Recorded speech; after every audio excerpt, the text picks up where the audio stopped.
啦，年初二嘅行大運，我哋嚟到呢一個係咩？蘆笛景區啊，喺國寶級岩洞喎。我哋係睇國寶級岩洞。其實成個桂林咧都係山山水水嘅啫。咁我哋就嚟睇呢個國寶級嘅岩洞。新年睇國寶級岩洞啦，我哋啊，話要俾錢嘅喎，都唔貴唔平喎，90、45喎。咁我哋就俾錢去睇岩洞我哋。我真係唔係好知點解新年要嚟睇呢啲嘢啊！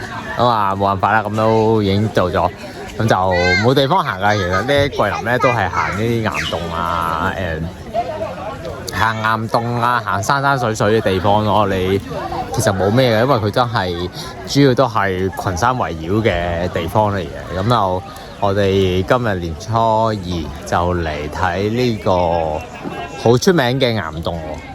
不過唔知係咪好凍咧，但係已經本身已經係得幾度嘅啫，10度樓下，仲要去岩洞，我驚太凍，所以都着多咗我羽絨。中國蘆笛岩8位總統，千餘正要讚不絕口嘅大自然藝術宮殿。哇，好犀利，講到係咪真係咁誇張？所以我哋一定要嚟睇一睇啦。我覺得我好誇張。蘆笛岩，我哋一定要嚟睇。咁多位總統都嚟。想你的風吹到我了，蘆笛岩好興喎！而家大陸好興呢啲咁樣嘅説法喎，好多呢啲咁樣嘅路牌咧俾人打卡。咁咧，我哋呢度咧就係入口啦，入去咧就係咧可以排隊咧入去呢一個岩洞入邊啦，就去感受下咁多位總統咧都覺得靚啊，總統政要都覺得靚嘅岩洞究竟係有幾宏偉啦。做完之後咧，希望可以做好總統，我哋又可以做好政要總統呢啲大角色。我哋之後就排隊入去睇一睇先。同佢吹水。鄧小平嚟過，呢方位主席嚟過，人間仙境啊！胡錦濤嚟過，真係有政要嚟㗎。咁我哋而家咧排隊咧入去呢一個地方，就去睇下呢一個岩洞究竟點咁出奇，咁多政要都嚟啊！我哋真係嚟欣賞下，真係抱住個欣賞嘅心嚟，真係要。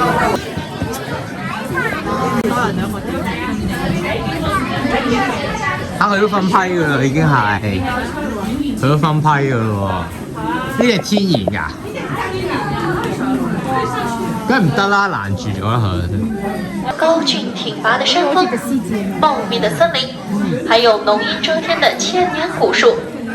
每當太陽出生，就會有成群的獅子迎着朝陽在森林裡盡情歡舞。請大家看向我手電光照的位置。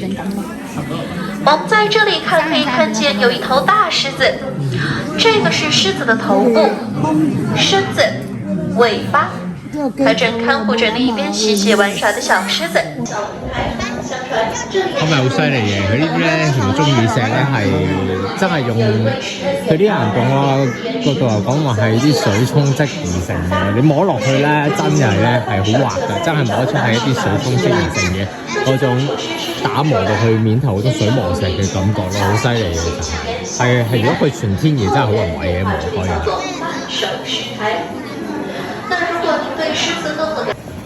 後方的各位嘉賓，請你的請腳下注意安全。哇，係喎，好多蘑菇喎，係喎，好似啊！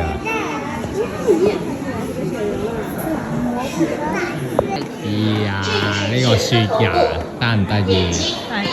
有乜得意？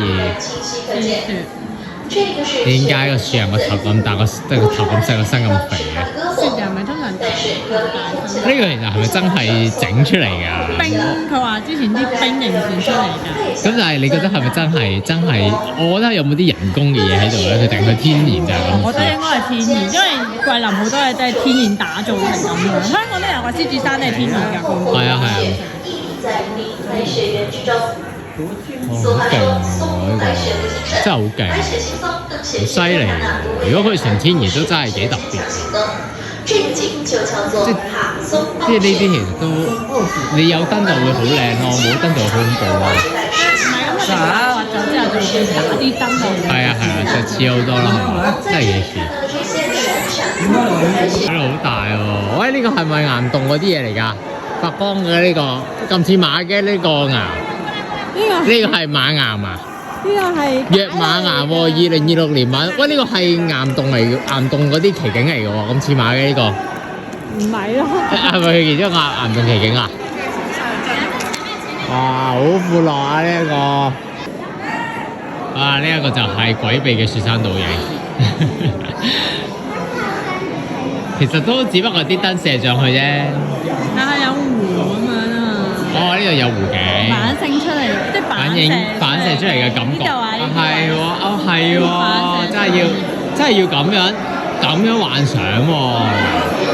我覺得真係有導遊咯，你呢個如果唔係你嚟到係唔知睇乜嘢㗎，你冇導遊完全係唔知做乜嘢㗎，因為你唔會睇得出嗰啲嘢係乜嘢形狀嘅嘢，咁所以其實係導遊嘅重要性咯，我睇得出呢一個岩洞最緊要係導遊咯，同埋你嘅幻想空間。啊，你繼續向前行，睇下好似仲有後半段嘅，我哋睇下後半段去邊度。我哋最後一個景點係雄獅送客，由獅子迎接到獅子最後送客，同埋好啦，咁我哋呢個溶洞之旅就睇完啦。咁我都覺得係都成個鐘頭入嚟咁，但係我想講我到我頭都有啲攰。我幾有啲攰，因為成日都有我本人真係咪，其實佢嗰啲嘢都係要發揮你嘅想像力去想像空間係睇出嚟嘅。如果你淨係諗住入到嚟，哇，好似睇到啲惟肖惟妙嘅，已經好似嗰啲咧，我覺得一定係假啦。首先就係第一樣就係你一定要發揮你想像空間同埋去投入去聽嗰度人講解咧，咁你就會咧令到嗰啲岩石嘅感覺咧會再更加突出嘅。咁呢個溶洞我哋嚟到就一定要睇啦。咁啊睇咗啦，咁我哋睇下下次有冇機會去睇第二啲山水啦。咁但係我哋重點係今晚我哋要去放煙花，係啊，就放煙花嗰陣時，我哋就去玩煙花啦。我哋今日呢個國分級嘅爐頂岩就係咁樣就完結咗。咁啊，多謝大家同我哋一齊睇咗呢啲咁嘅奇特山水。我哋下次再見。年初三，象鼻山，好多人喎。嗱，咁啊，年初三我哋嚟到呢個咧象鼻山。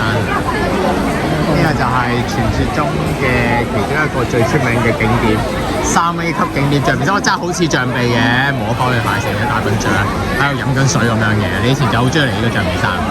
我都嚟過一次。今日俾好多船喎，全部落嚟穿過象鼻喎。冇，佢哋係近過嚟望象鼻嘅啫喎，佢哋唔係穿過象鼻圈喎。咁所以咧，好。咁所以咧就係咁啦，下邊咧望到幾多人咧，係冇辦法㗎，人係好多嘅。我哋透過呢個嚟影相，係啊。咁我哋睇咗近過嚟睇象鼻山就算啦。咁啊，年初三嘅象鼻山，好啦，呢個象鼻山公園，我哋就嚟咗呢個最年初三上咗嚟呢個酒店，原來對面咧嗰間叫象鼻酒店、象景酒店咧係望晒成個象鼻山嘅。所以咧上嚟望咧係望得仲透視咧，下邊幾多人黐線。今日咧係年初三，就年初三行象鼻山應該係佢哋桂林嘅特色啊！呢一句説話係我作嘅，不過咧我估亦都係因為咁樣咧，就成日嚟行象鼻山。年初三行象鼻山，咁就因為太多人啦，咁你咧基本上你如果你要過去對面再行上山咧，需時太久啦，同埋我冇興趣行山，咁就亂來。但係咧下邊嗰啲船啊艇嗰啲咧好犀利喎。佢係真係有好多人去搭過，咁啊喺下邊兜一個圈嘅啫，呢個艇係唔會穿過象鼻嗰個窿嘅，就淨係咁樣兜1-2個圈咁樣就完㗎。咁你可以遠超咗成個咧漓江嘅風景啦。呢一個位係靚位嚟㗎，呢個酒店呢個靚位啦。咁亦都唔需要同人哋逼，都有洗手間嘅。咁啊建議大家咧嚟入住一個象鼻酒店啊，我要推介佢，因為佢俾我上嚟去廁所。咁啊非常好啦，咁我推介呢間酒店，上到嚟唔需要同人逼，可以望晒成個象鼻山，非常靚。咁我哋就喺呢一度嘅直擊報道係咁多，我哋而家咧就準備要入去再擺去探其他親戚嘅朋友啦。咁我哋呢一度嘅象鼻山嘅直擊報道係咁多，年初三象鼻山 ，OK， 拜。嚟到經典嘅農家菜嘅地方，介紹下正宗農家菜。我哋喺深圳食嘅都唔係正宗農家菜，嗰間叫咩？有間農家菜叫我未見過喎，呢個咩㗎？你又唔識？歡喜，叫歡喜，什麼歡喜？歡就喜歡的歡，喜就喜歡的喜。歡喜係嘛？裡面什麼？裡面有肉有蛋，有肉有蛋。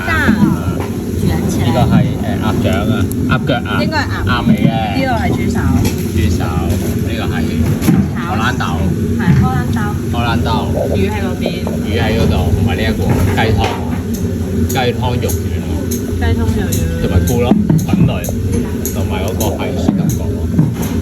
呢個就係最典型嘅皇家菜嘛，仲有重點係呢個菜喎，重點係呢個菜喎。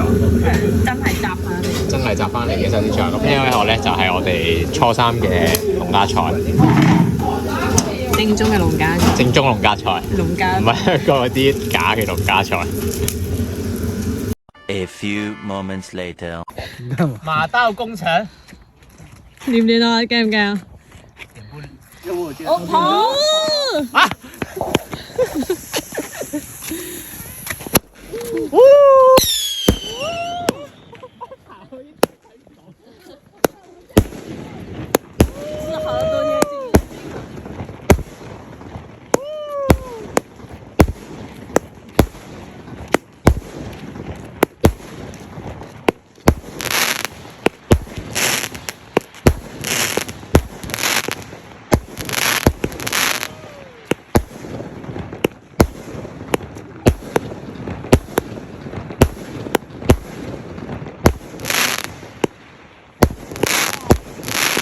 很大，这个